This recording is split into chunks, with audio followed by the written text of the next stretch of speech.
Hi friends, welcome to Vaishnavi's kitchen. ఈరోజు ఈ వీడియోలో స్పైసీగా టేస్టీగా టమాటా పచ్చడి అనేది ఎలా చేసుకోవాలో చూసేద్దాం పదండి. ముందుగా స్టవ్ ఆన్ చేసుకుని స్టవ్ మీద ప్యాన్ పెట్టుకుని స్టవ్ హీట్ చేసుకోవాలి. స్టవ్ హీట్ అయిన తర్వాత 3 టేబుల్ స్పూన్ అనేది ఆయిల్ వేసుకోవాలి.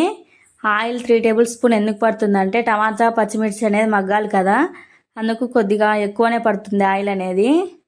ఈ టమాటా పచ్చడి వేడి వేడి అన్నంలోకి టమాటా పచ్చడి వేసుకొని అందులో కొద్దిగా నెయ్యి వేసుకొని తింటే సూపర్గా ఉంటుంది. ఒకసారి ట్రై చేయండి.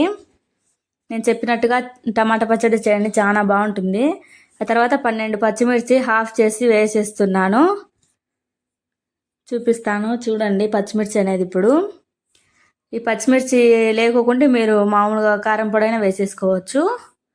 ఆ విధంగా అనేది పచ్చిమిర్చి వేసుకోవాలి. కొద్దిగా దూరంగా ఉండండి, ఆయిల్ బాగా హీట్ అయి ఉంటుంది కదా, అవి చిటపటాలాడతాయి పచ్చిమిర్చి అనేది. ఆ తర్వాత ముందుగా కట్ చేసి పెట్టుకున్న 3 టమాటాలు అందులో వేసేయాలి.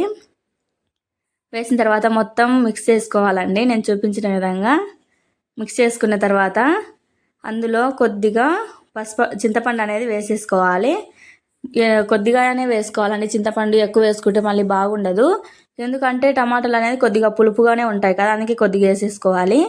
ఆ తర్వాత చిటికెడంత పసుపు వేసుకోవాలి. మొత్తం మిక్స్ చేసుకోవాలండి. పసుపు వేసిన తర్వాత చూపిస్తున్నాను కదా, ఆ విధంగా అయితే మిక్స్ చేసుకోవాలి. మొత్తం మిక్స్ అయిన తర్వాత ఇప్పుడైతే మూత పెట్టి కొద్దిసేపు మగ్గనిద్దాము. చూస్తున్నారు కదా, మళ్ళీ ఇప్పుడు మూత తీసి మొత్తం మిక్స్ చేసుకోవాలి. మళ్ళీ మూత పెట్టేయాలని మగ్గేంత వరకు. ఇప్పుడైతే మొత్తం మగ్గిపోయినాయి. కొద్దిసేపు వేడిగా ఉన్నప్పుడు మిక్సీ జార్లో వేయొద్దండి, కొద్దిగా సేపు చల్లార్చాలి. మొత్తం చల్లబడిన తర్వాత మిక్సీ జార్లో వేసేసుకోవాలి. ఆ తర్వాత పొట్టు తీయకుండానే వేసాను నేను ఒక 8 వెల్లుల్లి రెబ్బలు. ఆ తర్వాత 2 టేబుల్ స్పూన్ జీలకర్ర వేసేసాను. ఆ తర్వాత కొద్దిగా రాళ్ళు ఉప్పు వేసానండి. ఆ తర్వాత మిక్సీ జార్ మూత పెట్టి మొత్తం పేస్ట్ లాగా గ్రైండ్ చేసుకోవాలి. నేను చూపించాను కదా, ఆ విధంగా అయితే పేస్ట్ మొత్తం గ్రైండ్ చేసేసుకోండి. ఆ తర్వాత ముందుగానే వేయించి పెట్టుకున్న ప్యాన్ ఉంది కదా, అందులో కొద్దిగా ఆయిల్ అనేది వేసుకోవాలి. ఆయిల్ ఎందుకంటే ఇప్పుడు పోపు పెట్టుకోవాలండి చట్నీలోకి. ఆయిల్ బాగా హీట్ అయిన తర్వాత 1 టేబుల్ స్పూన్ శనగపప్పు, 1 టేబుల్ స్పూన్ ఆవాలు వేసుకోవాలి, 1 టేబుల్ స్పూన్ జీలకర్ర వేసేసుకోవాలి. తర్వాత 2 ఎండుమిర్చి ఆఫ్ చేసి వేసేసాను. ఆ తర్వాత గుప్పెడు కరివేపాకు వేసేసుకోవాలి. పోపులోకి చాలా బాగుంటుంది కరివేపాకు. ఆ తర్వాత ముందుగా పేస్ట్ చేసుకున్న టమాటా పేస్ట్ ఉంది కదా, అది మొత్తం వేసేసుకోవాలి అందులోకి. మొత్తం మిక్స్ చేయాలి ఫ్రెండ్స్. మీకు కొద్దిగా ఉప్పు తగ్గుతగిన అందులోకి వేసేసి కలుపుకోవచ్చు, సరిపోతుంది.